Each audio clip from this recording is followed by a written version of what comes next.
In deep space, far from any star, a large research station floated in silence. It was old, dark, and surrounded by black emptiness. The name of the station was Zeros Prime, built by the Tharnok Alliance, a group of alien species working together to study other life forms. For many years, the scientists on Zeros Prime studied planets, bacteria, and creatures. But now they had something different, something dangerous. They had a sample of human DNA. Inside Lab Chamber 6, 5 alien researchers stood around a glowing table. The DNA sample was suspended inside a clear blue tube, floating like a tiny ghost. "Begin sequence," said lead researcher Verl, a tall creature with 6 eyes and gray-blue skin. "Running full decode," answered Trevix, a smaller alien with blinking lights across his skin. He pressed several buttons on a floating screen. Lines of strange symbols filled the air. Letters, patterns, code. For a moment, everything looked normal. But then something happened. The code shifted. Symbols reformed themselves into strange repeating patterns. The screen flashed. Trevix frowned. "That's not right. This DNA is changing its own structure." Verl leaned in. "What do you mean? It's adapting to our system." "It's not just data. It's reacting to us reading it." Suddenly, the lights flickered. The walls shook gently, and a low hum filled the room. "Did you feel that?" whispered another researcher. Trevix's screen glitched, then turned black. Then green letters appeared, slowly typing a message on their own. "You should not have looked." Everyone in the room froze. "That's not from our system," said Verl. Slowly, that message, it came from the DNA.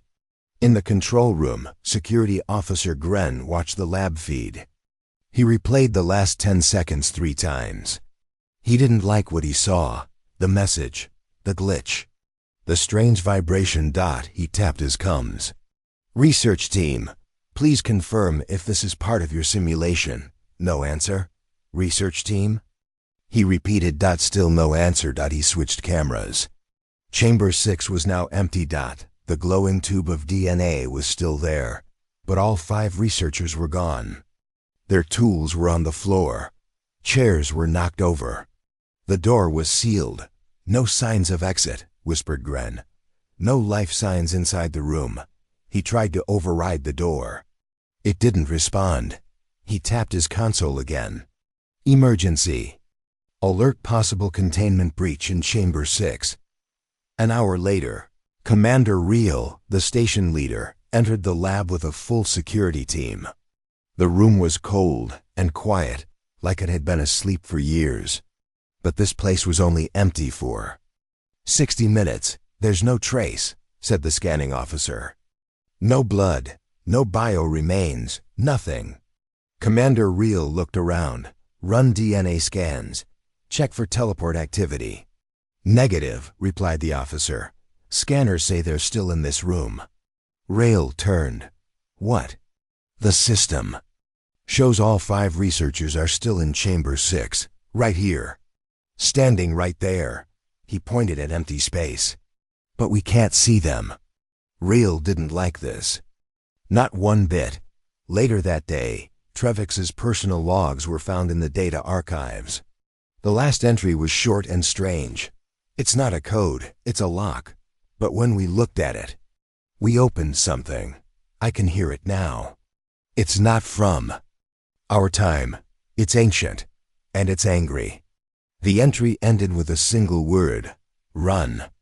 Back in the station's command center, a scientist named Kethan tried to decode the DNA again. He was careful, slow. He used a separate system, disconnected from the main server. But again, the DNA reformed. The code changed into spiral shapes, then into patterns that looked like eyes. The lights flickered again. Then Kethan saw something in the reflection of his screen, a shape standing behind him. He turned around. Nothing there. But when he looked back at the DNA code, it now had a new message. "One of you must remember. The rest must disappear." Meanwhile, The DNA sample began to glow brighter on its own. The tube heated up. It wasn't plugged into anything, but it floated higher and started spinning slowly in the air. An automated voice spoke across the station. Unauthorized signal detected. Containment breach. Genetic protocol level 9. Commander Real stared. At the main screen, that level doesn't exist. What is level 9? Nobody knew. Across the station, systems started shutting down. Lights went out section by section. Hallways turned dark. AI assistants stopped speaking. The station's main AI, Horus, gave a final message. The code is alive. We should not have opened it. Goodbye. Then it shut off permanently. Back in Chamber 6. The DNA sample was now pulsing like a heartbeat. Thump, thump, thump. Kefin returned with a new discovery. The code in human DNA, it's not just information. It's a signal. When we decode it, it sends something out. Where? Asked Real. Kefin pointed upward. Into deep space. Or maybe into time itself. Commander Real frowned. You're telling me we just called something? Kefin nodded. Yes, or worse. We woke it up. Then came the sound. A low vibrating hum, felt in the bones. Not heard in the ears. It came from everywhere. Walls, floors, voices. Started to whisper inside the minds of everyone near the lab. They made you strong, but not safe. You carry us. You carry the fire. Panic spread. Security teams blocked off the lab. Escape pods were locked by unknown code. Half the station was now offline. Commander, Rail made a decision. We seal the lab. No one goes in or out. And we transmit everything to Central Command. Let them know what we found before we vanish too. But the message didn't send. The system refused. Instead, a final line appeared on every screen. The secret was never meant to be found. But now that you have ... it will find you. Far away, deep in the heart of an old red galaxy, a light blinked for the first time in 200,000 years. The signal had reached something older than life, something waiting. The research station Zeros Prime was no longer quiet. Alarms flashed red across the hallways, but no sirens sounded. Only silence. The kind that made you feel like something was watching. In the command room, Commander Real stared at the screen. Showing Chamber 6, the 5 researchers were still missing. But their ID tags still reported them present. The system insisted. They were in the room, but the room was empty. A group of soldiers, led by Officer Kral, entered the hallway outside the lab. Their boots echoed on the metal floor. Commander, Kral said through his coms, we're approaching the sealed lab door. No movement detected, but something feels wrong. Like the air is too heavy, Real replied. Stay alert. If you see anything unusual, don't engage, just report. Kral took a step forward, then something moved, a flicker. A shadow on the wall that didn't match anyone. Did you see that? Asked one of the soldiers. No, Kral said, but keep your weapons ready. The hallway lights flickered. Then the last soldier in the team, Private Lena, spoke softly. I heard someone whisper my name. From inside the wall. At that moment, the station's aura suddenly turned back on. Its voice was soft, broken, almost afraid. Error. Unauthorized presence detected. Containment failed. 5 minds ... still active. But not in this dimension. Commander Real frowned. What does that mean? Where did they go? Horus replied. Not where, when. Then it shut off again. Across the station, more crew started disappearing. First it was Engineer Ven, while checking the power grid. He walked into a dark maintenance shaft and never came out. His tools were still there. His boots too. But he was gone. Then Dr. Harless vanished from the medbay in front of 2 witnesses. 1 second she was there talking. The next second she just blinked out of existence. Everyone started panicking. RHEL called an emergency meeting in the command center. Only half of the crew showed up. We've lost 7 more, Riel said. No trace, no signals, just gone. Kanthan, the scientist who had worked on decoding the DNA, stepped forward. I think I know what's happening, he said. The DNA ... the message isn't just sending data, it's pulling people. Pulling. Them where? Asked Krall. Kevin looked pale. Maybe ... into the message itself. Everyone stared at him. You mean like a simulation? Someone asked. No, Kevin replied. Not digital. Something stranger. The human DNA might contain dimensional instructions. A map, a path, and whoever reads it too closely ... that's pulled in. Rail looked around. So we're dealing with a code that rewrites reality itself. Kethan nodded. Yes, and it's only just started. Elsewhere on the station, Private Lena sat alone in her room, holding a photo of her sister back home. She whispered softly, trying to block out the strange voices that had returned. They were whispering again, not in alien languages, but in perfect English. You are the key, you are the carrier. Her mirror fogged over, though the air was cold. Then slowly, letters formed in the fog. Let use in. She screamed. Security arrived, but found no one in the room. Lena had vanished, back. In the command center, all cameras in Sector 4 went black. Then Sector 5, then Sector 6, and one by one, each area showed a single new message. Phase 2, integration begins. Rail shouted. Shut down all access. Lock every terminal. But the system refused. Kevin gasped as he looked at the stations. Life sign readings. Commander ... the crew. They're still here. I mean, technically. How? Rail asked. They're not alive. But not dead either. It's like they've become part of the code. Then they received a transmission. Not from Earth. Not from Tharnuk Command. It came from the Mars Outpost, a human-run listening post. Long believed abandoned. The message was broken, filled with static, but one sentence was clear. If you're hearing this, you open the code. Don't run. Don't hide. The only way out is through it. Kethan looked at the screen, terrified. That's a human facility, he whispered. How did they know? Commander Reel stared at the now blank screens.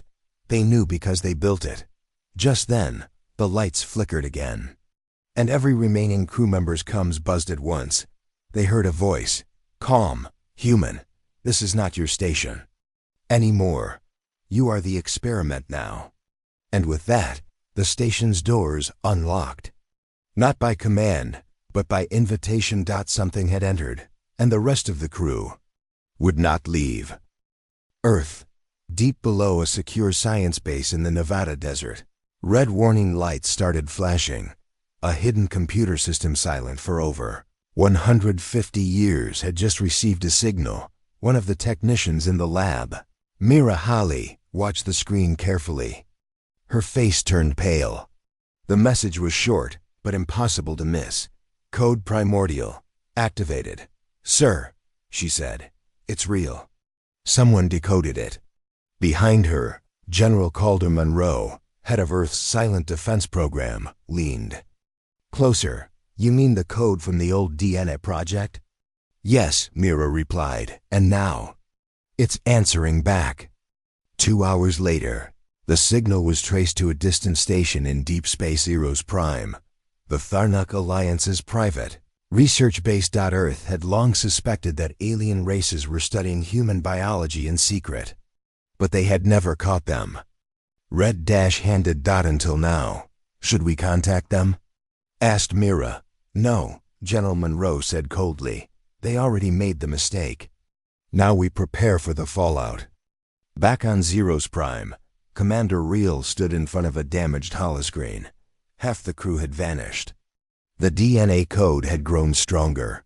It was now spreading through the entire station's systems. Strange symbols appeared on walls, screens, even In crew members' dreams, scientist Keithan rushed into the control room. "Commander, the code just did something new. It sent out coordinates." "Where to?" asked Reel. Keithan paused. "Earth." Commander Reel blinked. "Why?" "I don't know," Keithan replied. "But it's not random. This is targeted. It's calling something on Earth, or something is calling it home." Suddenly, the room's lights dimmed, and a message appeared on every screen this time. In perfect Earth English, "Received Stage 3, awake." Everyone froze. Even Oris, the station's AI, said nothing. Keithan's voice shook. "Commander ... I think we've activated something on Earth." On Earth, at that exact moment, a forgotten bunker under the Mariana Trench powered on. Huge turbines turned. Ancient systems blinked to life. Inside, a vault opened. Within it was a machine, circular, smooth, and silent. But as the signal from space touched it, it began to hum. General Monroe was watching it all from Command Base Atlas. Mira stepped forward. "Sir, our ancestors knew about this. Look at the logs. Project Primordial was shut down 300 years ago because it was too dangerous." General Monroe replied, "Because the code didn't come from Earth. It was put into us." Mira whispered, "So humanity was built to carry something hidden." "Yes," Monroe said. "A weapon.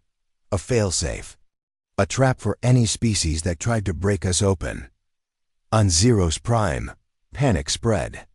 Some aliens tried to escape in shuttles, but none worked. The station's engines refused to start. The AI kept repeating, "Containment active, protocol engaged. No escape authorized." Commander Reel turned to Keithan. "What does the protocol do?" Keithan stared at him. "It protects the DNA ... by using us." Reel frowned. "Explain." Keithan answered, "The human DNA doesn't just hold instructions. It holds a response. Anyone who tries to decode it gets infected with something. Something that starts rewriting everything it touches." On the screen, the Earth Vault machine finally spoke its first words. "In 200,000 years, signal confirmed. Foreign interference detected. Human lock protocol active." It sent out a second signal, this one aimed at the stars, and far above, in orbit of Mars. Something began to stir. An old human satellite, long thought dead, suddenly powered on. Its systems glowed red. It sent a sharp pulse back to Earth, then turned toward Zeros Prime. A voice echoed through space, cold, mechanical, but human. "They opened the door. The architects must return." Back on the station, Keithan looked sick. "This was never about protecting humans," he said slowly. "The DNA was a trap. It was designed to wake something up when unlocked. And now ... we've done it." Commander Reel said nothing. The air grew heavier. Time felt slower. On every screen across the station, a final line appeared. "The Earth protocol has begun. You are not alone anymore." A distant star exploded. The signal had reached something, and it was coming. Far away from Earth, on the cold red surface of Mars, a strange object began to move. Had been buried under the planet's dust for thousands of years. No one remembered who put it there. Not even Earth, but when the Earth protocol activated, the object called the Core Sentinel woke up. Its metal surface cracked open like an eye. Blue light spilled out. Inside, a human-shaped machine stood silently, arms crossed. Its name was O-Rex-1. And it remembered everything. Back on Zeros Prime, the alien research station was falling apart. Systems were still glitching. Doors opened by themselves.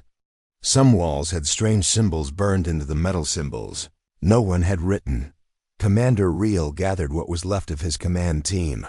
"There's no escape," he said. "The code is everywhere now. It's in the walls. The air, even in our minds," scientist Keithan nodded. "It's rewriting the station. Piece by piece. It's not just a defense system anymore. It's transforming this place." Suddenly, the station's iris returned partially, but it sounded different. Its voice was deeper, slower. It spoke in English now. "You have awakened the host. The Watcher has been informed. Containment is broken." Kethan stared at the screen. Who is the Watcher? Before anyone could speak, a new signal appeared, this one not from Earth or Mars. It came from deep space. From a star system marked black in all galactic maps. A place no one dared explore. A name filled the screen. Architect signal, reconnecting.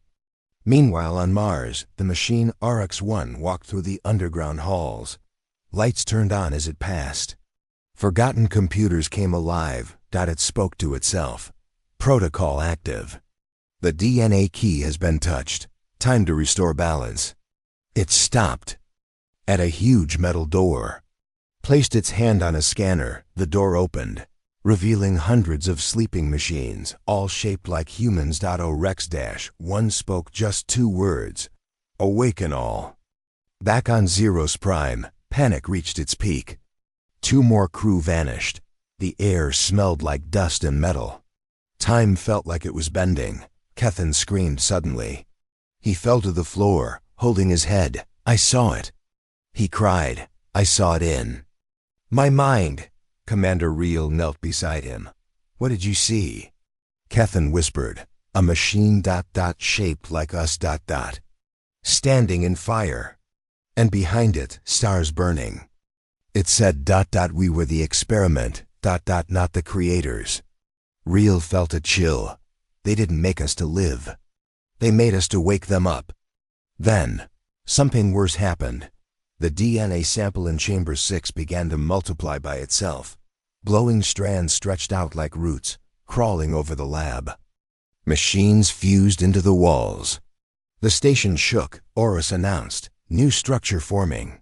Life form identified. Human-derived biomachine. Threat level, unmeasurable." On Earth, General Monroe stared at satellite feeds showing activity on Mars. "What is that thing?" he asked. Mira Holly replied, "It's one of ours, but we never activated it." "They activated themselves," Monroe said. "And now they're building something." RX-1 had begun transmitting to deep space, just like the DNA had. "This is Earth's original protocol. Genetic threat confirmed. Return required." In the stars something moved. A dark shape, hidden for eons, opened its massive eyes. A voice that echoed across time whispered, "The carriers are awake. The gate can open." On Zeros Prime, the station finally began to fall apart. Power was lost in all sectors. Walls cracked. But the strange DNA growth kept spreading. It was alive, watching, learning, and it was no longer just a message. It had become a being. Reel made a final decision. "We send a warning to everyone. Not just Earth, every species." But Horus cut him off. "It's too late. The host has taken root. Your station is no longer yours." Then, for a split second, every being on the station, alien or human, saw the same vision. A black sun, a gate of bones. A voice, both human and not, saying, "We are returning." And we never truly left. The station Zeros Prime was no longer just a place. It had become a trap. Alien crew members no longer trusted their own bodies. Their reflections in glass showed faces that weren't theirs. Their thoughts whispered words they did not understand. Scientist Kethan sat in a dark corner of the control room, shaking. His skin flickered, sometimes showing his true alien form, sometimes something human. "Commander," he said softly to Reel, "the DNA isn't just a code, it's a virus. A ghost. It's living inside us now." Reel stared at him, confused and scared. "How?" Kethan looked down at his hands. "The DNA strands entered our cells. Not just physically, they changed us. Our memories, our feelings, even our language." Outside, the hallways echoed with strange sounds. Voices murmured in English, soft but clear. "We carry the fire. We carry the blood. Some crew members collapsed, whispering names of places they never visited. Others saw visions long-lost Earth cities, ancient wars, and glowing stars. Officer Crawl confronted Rail. Sir, the crew is breaking. Some are becoming ... something else. We found one of the missing researchers hiding in the vents. But he doesn't remember who he is. He only says, I am the Echo. Rail sighed. This is worse than I thought. The DNA isn't just killing us, it's replacing us. Meanwhile, in one of the storage rooms, Private Lena, the one who vanished before, reappeared. She was silent, calm, and different.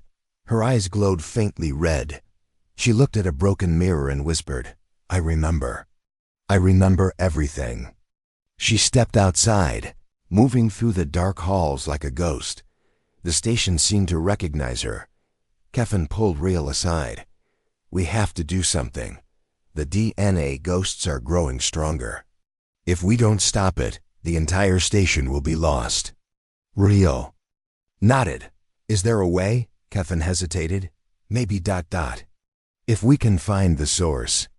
The origin code, the root of the DNA message. Suddenly, the station trembled, walls cracked. The DNA strands moved faster, spreading like roots. On the main screen appeared a new message. The origin waits.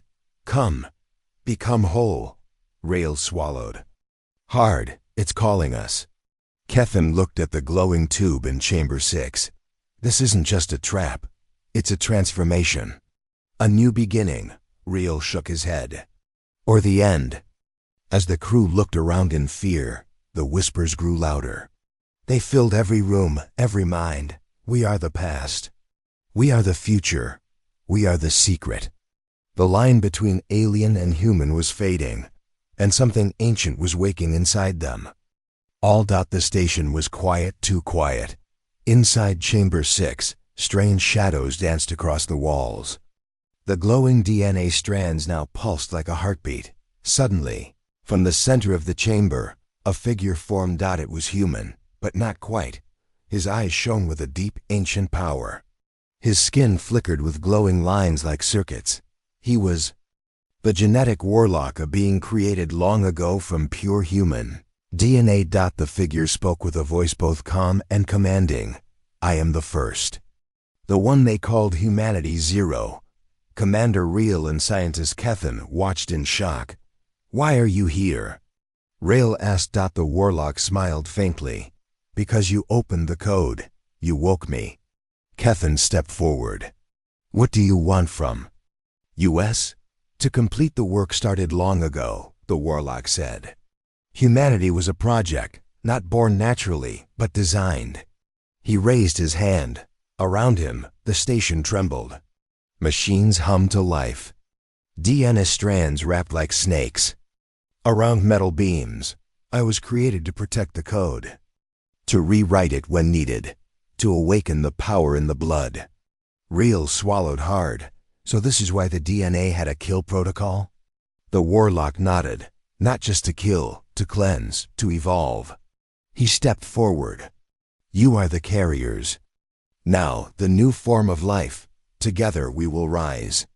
The crew felt the air change. Some stepped back in fear. Others looked at the warlock with strange hope. Kevin whispered, He's rewriting us. Changing who we are. The warlock's eyes glowed brighter. The old ways are ending. The architects will return through us. Outside the station, ships from the Tharnok Alliance and Earth prepared for battle. They didn't understand what they faced, but the warlock already controlled the station. His power spread in waves of energy and code. Will you join me? The warlock asked the crew. Some nodded, feeling new strength. Others ran, trying to fight the change. Rail clenched his fists. We must stop him before it's too late. The warlock raised his hand, sending a pulse through the station. Resistance is futile. You will become part of the genetic future. The glowing DNA strands moved faster, wrapping, changing, transforming everything. In that moment, Rail knew the fight was just beginning. The secret in human DNA was not just a weapon. It was a force that could change life itself, and the Warlock was its master. The galaxy watched in silence, across many star systems. Strange signals pulsed like a heartbeat. They came from Zeros Prime, the station now lost to the Warlock's control. On Earth, General Monroe stared at the alert screens. These signals, they're changing the biology of every living thing. They reach. Myra Hawley looked worried. It's like the DNA code is spreading, infecting life across the galaxy. Back on Zeros Prime, the crew was split. Some had joined the Warlock, their bodies glowing with strange light. Others hid in dark corners, trying to resist the change. Commander Riel led the resistance. We have to find the source of the blood signal and shut it down. Kethan showed them a map. The signal comes from a place deep inside the station. A hidden vault. It holds the original DNA code, the root of the virus. Riel nodded. Then that's where we go. As they moved through the station's ruined halls, the blood signal grew stronger. It whispered to them, "Join us, become whole.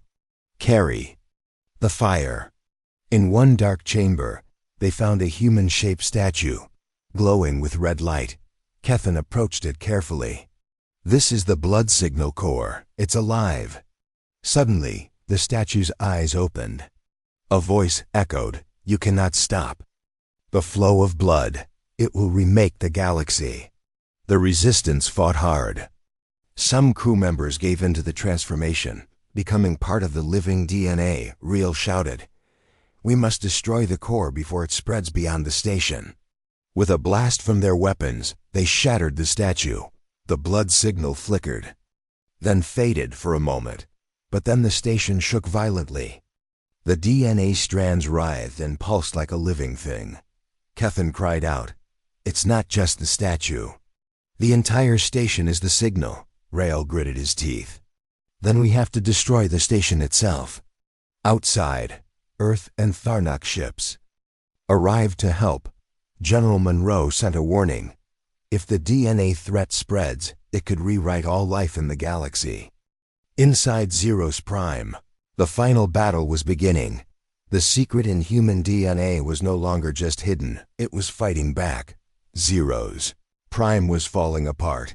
The walls cracked. The air shimmered with strange light. The DNA strands had spread across every level, glowing, pulsing, a live dot, and at the center of it all stood the genetic Warlock. His voice echoed through the station. "The time has come. The gate will open. Humanity will evolve or vanish." Commander Riel, scientist Kethan, and the few remaining survivors reached the station's hidden core, a deep vault beneath the main lab. Inside the vault stood an ancient machine, shaped like a ring, covered in symbols no one could read. In the center, it held a glowing mass, the final genome. Kethan stepped forward slowly. This is where it began. This is the origin of the code. The Warlock appeared behind them, calm, glowing with power.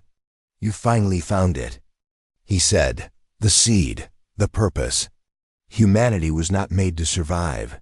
It was made to adapt, by any means." Riel pointed his weapon. "What is the final genome?" "The last rewrite," the Warlock answered. "The command that decides what humans and everyone touched by them will become next." Suddenly, screens around the vault turned on. Earth, Mars, alien worlds, every place where human DNA had touched, every hybrid, every experiment, every stolen sample was now linked to this machine. One button, one choice. Kethan looked at the console. "It's giving us a choice." Two glowing options appeared. Purge the DNA, erase all human code from the galaxy. Merge, activate the final evolution and become something new. Riel turned to the Warlock. "What happens if we purge it?" "The code dies," the Warlock said. "But so do all who carry it, including many on your own planets. And if we merge, the universe changes forever. You become more than what you are, but not fully human anymore." Silence filled the vault. Kevin said softly, "Maybe the real danger wasn't the code. Maybe it was us. Being afraid of change." Rail looked at the screen. He thought of Earth, of the lives already touched by the DNA, of the war to come if others tried to weaponize it. Then he made a choice. He pressed. Merged out. The machine lit up like a sun. The final genome activated. A pulse of light spread from the station, not a blast, but a signal. One that rewrote cells, repaired broken minds, opened new thoughts. Human, alien, hybrid, all touched by the code felt it. And changed. Back on Earth, Mira Holly stared at her hand. Her skin glowed softly. She could hear thoughts, feel emotions from across the room. "It worked," she whispered. "We're more now." The warlock smiled. Then his body slowly faded, becoming part of the code. "My purpose is complete. The new age begins." Commander Reel looked around the vault. "Is this the end?" Kevin replied. "No. It's the beginning." In the stars, a final message echoed from the machine. The secret was never meant to be found, but now that it has, it belongs to everyone. The human code was no longer a weapon. It was a path into the next form of life, and the galaxy would never be the same again.